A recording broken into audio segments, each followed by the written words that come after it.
Bonjour. Expliquez-nous où en est Outstrip, où en est votre développement. Donc Outstrip, depuis le lancement du site en 2010, aujourd'hui on est environ 200 personnes qui travaillent pour la boîte. On a 300 000 propriétés à réserver sur le site, et puis il y a déjà plus de 7 millions de nuits qui ont été réservées sur Outstrip. Donc voilà, une forte croissance depuis 2010. Très bien. Et vous avez un très grand concurrent qui fait beaucoup de bruit, qui s'appelle Airbnb. Comment vous vous différenciez vis-à-vis de lui? Donc Airbnb, sur leur site, vous réservez principalement des résidences principales. Donc vous restez chez quelqu'un la plupart du temps avec le propriétaire, donc dans une chambre à part, ou sur un airbed, d'où leur nom, ou sur un canapé, ou la propriété entière si le propriétaire part en vacances. Tandis que sur Outstrip, vous réservez des propriétés qui sont louées la grande majorité de l'année à des voyageurs comme vous. Donc c'est vraiment une propriété que vous pouvez avoir comme votre chez vous pendant vos vacances, plutôt que de rester chez quelqu'un d'autre, quoi.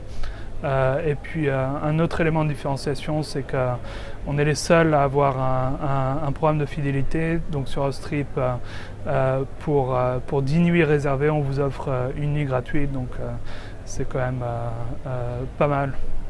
Ouais. Et que disent les hôteliers de votre développement et derrière les régulateurs? Les hôteliers ne sont pas contents, puisqu'il y a évidemment beaucoup de gens qui maintenant préfèrent rester dans des locations de vacances quand ils voyagent, plutôt que dans une chambre d'hôtel. Ça fait sens, parce que pour le prix d'une chambre d'hôtel, vous avez un appartement entier ou une maison entière. Vous avez votre propriété de rêve parmi toutes celles de l'univers Outstrip? Il y en a eu pas mal d'absolument géniales dans lesquelles j'ai séjourné. Deux exemples me viennent en tête.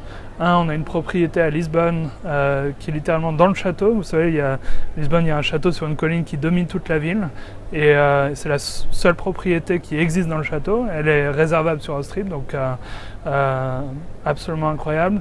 Et deuxièmement, une autre qui me vient à l'esprit, c'est une péniche qu'on a à Paris. Donc vous avez réservé la péniche entière pour la nuit, qui est garée juste en dessous de la Tour Eiffel. Donc ça pourrait pas être plus romantique, se réveiller en dessous de la Tour Eiffel, dans son lit. C'est assez incroyable. Donc voilà, mais évidemment il y a plein d'exemples. Et là, par exemple, la vie de château à Lisbonne, c'est pour combien la nuit?